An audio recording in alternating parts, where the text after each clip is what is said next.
Hello my future doctor and engineers, कैसे हो आप सब। मैं एम के मदेशिया वेलकम करता हूं आप सभी लोगों का आपके अपने प्यारे से यूट्यूब चैनल एमकर इंडिया पर।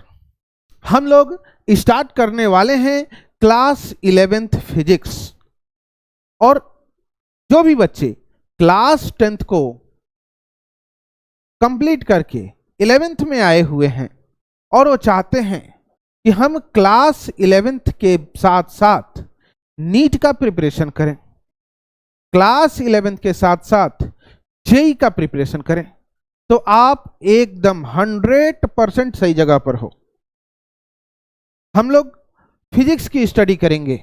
मैं एम के मदेशिया आपको फिजिक्स पढ़ाऊंगा, क्लास 11th 12th फिजिक्स पढ़ाऊंगा और एकदम बेसिक से पढ़ाऊंगा, जीरो से पढ़ाऊंगा, एकदम जीरो से पढ़ाऊंगा। एक्चुअल में प्रॉब्लम है क्या? प्रॉब्लम यह है कि जो एनसीईआरटी का सिलेबस है, नया सिलेबस जो पिछले साल आया है, नई बुकें भी प्रिंट करके मार्केट में आ गई हैं।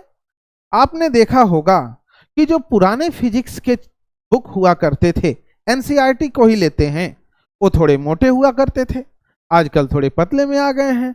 बच्चों को मजा आ रहा है कि क्लास 11th है और पतली पतली बुकें पढ़नी है, लेकिन यहीं पर गड़बड़ घोटाला है। और घोटाला क्या है कि भाई साहब 11th में जो आप स्कूल के लिए पढ़ोगे उससे ज़्यादा आपको नीट में भी पढ़ना है, उससे ज़्यादा आपको जेई के लिए पढ़ना है। एक्चुअल में जो सिलेबस काटा गया है वो सिलेबस नीट में है, जेई में है, स्कूल वाले सिलेबस में नहीं है। फॉर एग्जाम्पल आप पहला ही चैप्टर ले लीजिए, पहले चैप्टर में स्कूल में केवल यूनिट एंड डायमेंशन है, लेकिन नीट और जेई के सिलेबस में मेजरमेंट एंड एरर भी है। तो हम लोग ऐसा नहीं करेंगे। हम लोग कैसे करेंगे? हम लोग पढ़ेंगे पूरा ही ऐसे तरीके, इस तरीके से पढ़ेंगे कि क्लास 11th में ही हम लोग जो नीट का सिलेबस में टॉपिक हैं, जो जेई के सिलेबस टॉपिक हैं, वो भी कवर कर लें, वो भी पढ़ लें और अच्छे तरीके से पढ़ें, तो हो जाइए तैयार।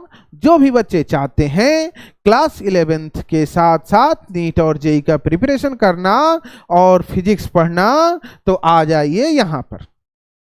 देखिए, पुराने सिलेबस में हमारा एक फिजिकल वर्ड हुआ करता था, लेकिन वो नहीं है, वो नहीं है, अब नहीं पढ़ना है।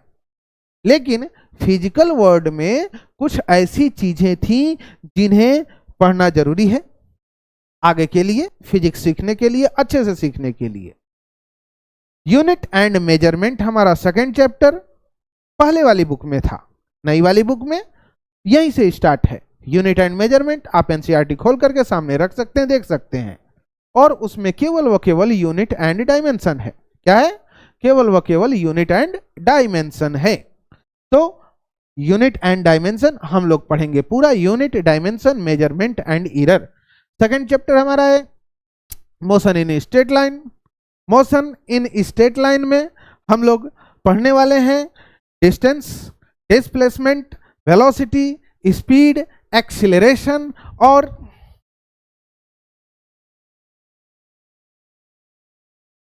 हाँ जी, तो speed, distance, displacement, acceleration, motion in one dimension में। और हम लोग क्या पढ़ेंगे? तो पढ़ेंगे motion in vertical direction, equation of motion. बचपन में पढ़ा, क्या पढ़ा? v is equal to u plus A t, s is equal to u t plus half a t square. और क्या क्या पढ़ा? तो v square is equal to u square plus 2as। ये तीन इक्वेशन पढ़े थे। उन सारे इक्वेशंस की हम लोग और उस पर अच्छे अच्छे लेवल के क्वेश्चन करेंगे। जैसे कि एक बलून है, बलून ऊपर जा रहा है, ऊपर से एक पत्थर छोड़ दिया गया। भाई साहब ये बताइए कि पत्थर नीचे गिरेगा, स्टोन पैलेट नीचे गिरेगा, तो उसका एक्सीलरेशन क्या होगा, उसकी वेलोसिटी क्या होगा, कितने टाइम पर नीचे गिर जाएगा। इन सब सारी चीजों को स्टडी करने वाले हैं मोशन इन स्ट्रेट लाइन में।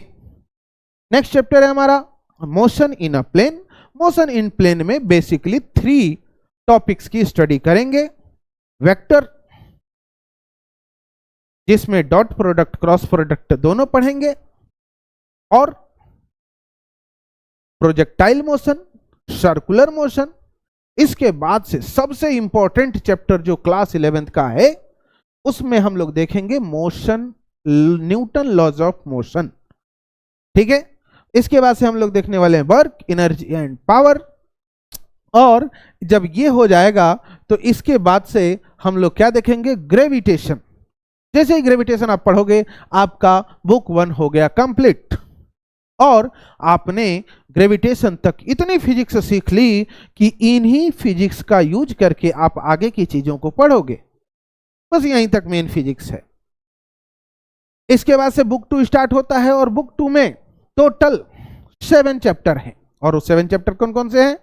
तो फ्लूइड मैकेनिक्स, फ्लूइड मैकेनिक्स में है हमारे पास 2 चैप्टर, और वो कौन कौन सा है? Mechanical properties of solid and mechanical properties of fluid. इसके बाद से पोर्शन आता है किसका? थर्मो का। और थर्मो में हमें पढ़ने हैं 3 चैप्टर। फर्स्ट चैप्टर क्या पढ़ना है? Thermal properties of matter. Second chapter पढ़ना है थर्मोडायनेमिक्स, और पढ़ना है हमें थर्मोडायनेमिक्स के बाद काइनेटिक थियरी ऑफ गैस। और सबसे लास्ट हमारा जो पोर्शन है वो है ऑसिलेशन एंड वेव। क्या है? Oscillation and wave, SHM, simple harmonic motion, है ना। पेंडुलम देखा है ना, पेंडुलम ऐसे गिरता है, डग डग डग डग डग डग डग डग करके चलता है ना, टेक टेक टेक। तो उसकी भी स्टडी हम लोग इसी में करेंगे, एसएचएम, है ना। अब हम लोग क्या देखते हैं कि भाई साहब इनका ये जो सारे चैप्टर्स हैं, उसमें से कौन जो चैप्टर हैं वो ज्यादा वेटेज के हैं, कौन कम वेटेज के हैं, किस पर हमें ज्यादा फोकस करना है, किस पर हमें कम फोकस करना है।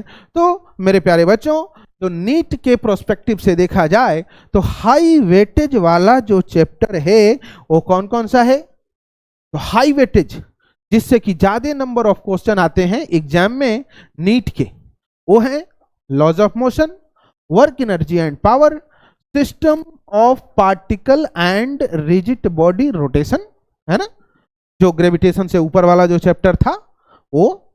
इसके बाद से थर्मोडायनेमिक्स, काइनेमेटिक्स, काइनेमेटिक्स में दोनों चैप्टर आ जाएंगे, कौन कौन? मोशन इन अ प्लेन और motion in straight line. Unit and measurement और ग्रेविटेशन, ये हाई वेटेज के चैप्टर हैं क्लास 11th के। इसके बाद से मीडियम वेटेज के कौन है? तो सर रोटेशनल मोशन, ऑसिलेशन और वेव, मतलब कि इसके क्वेश्चन लगातार आते हैं, हर एक एग्जाम में हर बार आते हैं। और जो लो वेटेज कौन से हैं? तो प्रॉपर्टीज ऑफ बल्क मैटर, या इसे ऐसे बोल दो कि प्रॉपर्टीज ऑफ सॉलिड, है ना, thermal properties of matter, kinetic theory of gas, ये लो वेटेज के। हाँ, क्वेश्चन मतलब कि क्वेश्चन इससे आ भी सकते हैं, क्वेश्चन इससे नहीं भी आ सकते हैं, लेकिन क्वेश्चन आएंगे। अब देखते हैं हम लोग कि क्लास 11th में आईआईटी जेई के लिए भाई साहब कौन कौन से चैप्टर क्या है इंपॉर्टेंट हैं। भैया सरक जा। हाँ, तो जेई के प्रोस्पेक्टिव से देखा जाए तो जो हाई वेटेज का चैप्टर है वो है हमारा काइनेमेटिक्स, जिसमें आ जाएगा फिर से 2 chapter, motion in 1 dimension and motion in 2 dimension, motion in straight line, motion in plane, है ना।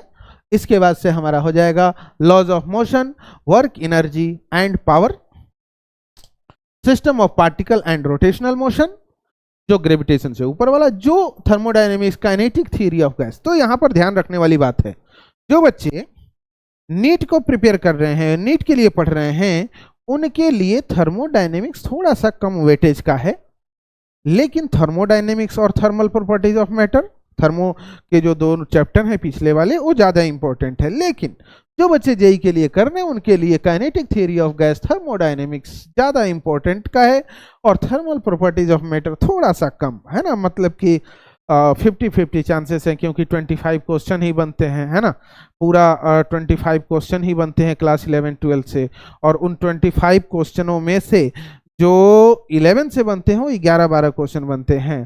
तो उसी हिसाब से मैंने दिया हुआ है। मीडियम वेटेज के कौन है, मतलब कि इनसे क्वेश्चन आते ही आते हैं, थोड़ा कम आते हैं लेकिन आते हैं। वो क्या है, ऑसिलेशन वेव और प्रॉपर्टीज ऑफ बल्क मैटर, या बोल दें सॉलिड प्रॉपर्टीज ऑफ सॉलिड, है ना। लो वेटेज के gravitation, rotational motion, thermal properties हैं, है ना।